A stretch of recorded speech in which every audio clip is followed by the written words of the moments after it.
36 लाख से ज़्यादा लोगों ने 2025 का एमटीएस फॉर्म भरा है और सीटें कितनी हैं? 5464, जबकि पिछले साल में 57 लाख लोगों ने फॉर्म भरा था और तब सीट थी 9300। मतलब कंपटीशन अब 10वीं लेवल पर नहीं है, ये सर्वाइवल वॉर बन चुका है। जैसा कि सबको पता है कि टीसीएस हटा के नया वेंडर आया है और अभी हाल ही में 24 जुलाई से लेकर के 1 अगस्त के बीच एसएससी फेज 13 के एग्ज़ाम हुए, जिसमें बहुत सारे लोग ये कह रहे हैं कि मैट्रिकुलेशन लेवल पे जो इंग्लिश के क्वेश्चंस आए हैं उसका लेवल बढ़ा है और बहुत सारी चीज़ें नई इंक्लूड की गई है। उसके बावजूद एसएससी चेयरमैन का कहना है कि अभी ये तो नई शुरुआत है, अभी हम इस पे एक्सपेरिमेंट कर रहे हैं और चीज़ें सुधार होंगी। लेकिन कब तक? सिर्फ 13 से 14 दिन बचे हुए हैं सीजीएल का पेपर आने में। स्टेनो का जो अभी एडमिट कार्ड निकला है उसमें भी वही सेम गलतियां हो रही है जैसे पहले हुआ करती थी।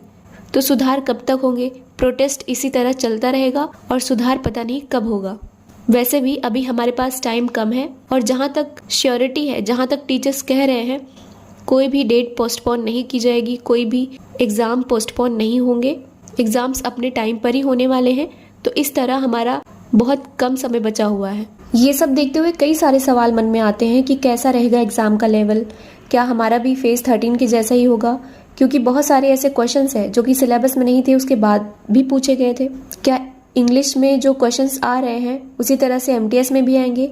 जीके का लेवल कैसा रहेगा, कैसा ट्रेंड रहेगा?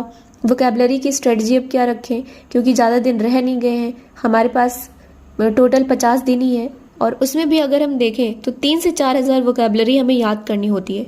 अगर एक पर्टिकुलर स्टूडेंट उतनी याद नहीं कर पाया है तो उसके लिए कितना समय ही रह गया है, तो इस टाइम पे वो क्या कर सकता है? इन सारी चीज़ों से हम कैसे टैकल करें, इस वीडियो में हम पूरी जानकारी देखेंगे उसके लिए, और स्ट्रेटजी भी देखेंगे जो आप फॉलो कर सकते हैं और इन 50 दिनों में अच्छा स्कोर कर सकते हैं। तो सबसे पहले चलिए बात कर लेते हैं वोकैबुलरी की। तो वोकैबुलरी बहुत इंपॉर्टेंट है क्योंकि इससे डायरेक्ट क्वेश्चंस तो आते ही हैं, साथ में इनडायरेक्ट क्वेश्चंस भी आते हैं। और अगर क्लोज टेस्ट की बात करें, वैसे अगर देखा जाए इन टोटल तो 25 क्वेश्चंस पूछे जाते हैं इंग्लिश में। उनमें से क्लोज टेस्ट 5 क्वेश्चन उसका फिक्स रहता है जो हमें करने पड़ते हैं इंग्लिश में लास्ट में, तो वो भी अक्सर वोकैबुलरी बेस्ड ही होते हैं। ऐसा नहीं है कि पाँचों का पाँचों क्वेश्चन क्लोज टेस्ट में ग्रामर बेस्ड या वोकैबुलरी बेस्ड ही हो, वो दोनों का मिक्स रहता है। प्रीपोजिशन से पूछ लिया, आर्टिकल से पूछ लिया, इस टाइप से कुछ वोकैबुलरी से पूछ लिया, तो इस टाइप से वो क्वेश्चंस रहते हैं। तो इस तरह हमारा क्लोज टेस्ट हो जाएगा। अगर हम बात करें इनडायरेक्ट क्वेश्चंस की, तो fill in the blanks, para jumbled question, कई वर्ड्स ऐसे आ जाते हैं कि हमें समझ नहीं आता, तो इससे हम पूरा सेंटेंस छोड़ देते हैं। तो डायरेक्ट क्वेश्चंस में आपको डायरेक्टली पूछने को मिलेगा, जैसे आपको डायरेक्टली सिनोनिम पूछ लिया, डायरेक्टली एंटोनिम पूछ लिया। कितने टाइप के क्वेश्चन आते हैं उसको भी देखना बहुत ज़रूरी है। सिनोनिम और एंटोनिम मिलाकर के 3 से 4 क्वेश्चन बनते हैं, वन वर्ड सब्स्टिट्यूशन के 2 क्वेश्चन, इडियम्स के 2 क्वेश्चन और स्पेलिंग एरर के भी 2 से 3 क्वेश्चन आते हैं। लेकिन इनको कैसे करना है, ये पूरा सिलेबस हमें कैसे कवर करना है वोकैबुलरी का, चलिए देखते हैं हमें किस तरह से वोकैबुलरी कवर करनी है। अगर आपके पास ब्लैक बुक है तो आप top 200 most important repeated vocabulary कर सकते हैं, चाहे वो टॉप 200 सिनोनिम हो, चाहे टॉप 200 एंटोनिम, चाहे टॉप 200 वन वर्ड सब्स्टिट्यूशन या फिर टॉप 200 इडियम्स जो कि मोस्ट रिपीटेड होते हैं। ये सभी केस में दिए हुए हैं, आप उसको 50 दिनों में कंप्लीट कर सकते हैं। लेकिन करना कैसे है? जैसे आप सिनोनिम से शुरू करते हैं तो डेली 100 वर्ड्स उठाइए, खुद से पढ़ो, जो आता है उसे क्रॉस कर दो और जो नहीं आता उसे गूगल करो, उसका निमोनिक निकालो। वो सब कुछ याद करने के बाद जो याद नहीं हो रहा है उसे बार बार रिवाइज करो। इस तरह आपके पूरे 200 वर्ड्स कवर हो जाएंगे। जब 200 सिनोनिम पूरे हो जाए उसके बाद आपको यूट्यूब से किसी भी अच्छे टीचर की वीडियो लगा लेनी है वोकैब्स को रिवाइज करने के लिए, और आपको वहाँ से एक्स्ट्रा नॉलेज भी मिल जाएगी।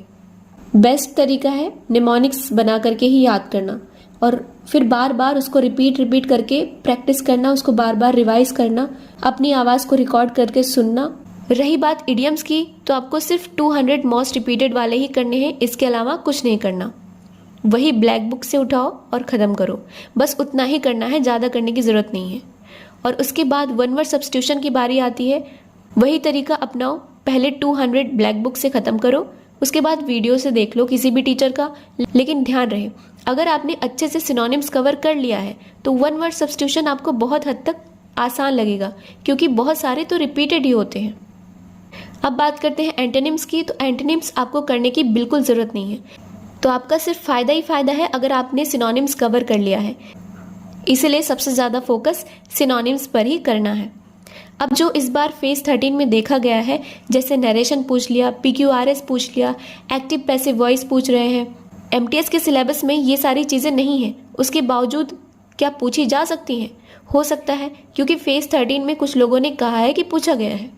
तो अगर वहाँ पूछा जा सकता है मैट्रिकुलेशन लेवल पे, तो MTS भी तो मैट्रिकुलेशन लेवल ही तो है। तो यहाँ पे भी अगर सिलेबस में नहीं है चीज़ें, फिर भी पूछी जा सकती हैं। तो हमें क्या करना चाहिए इस टाइम पे?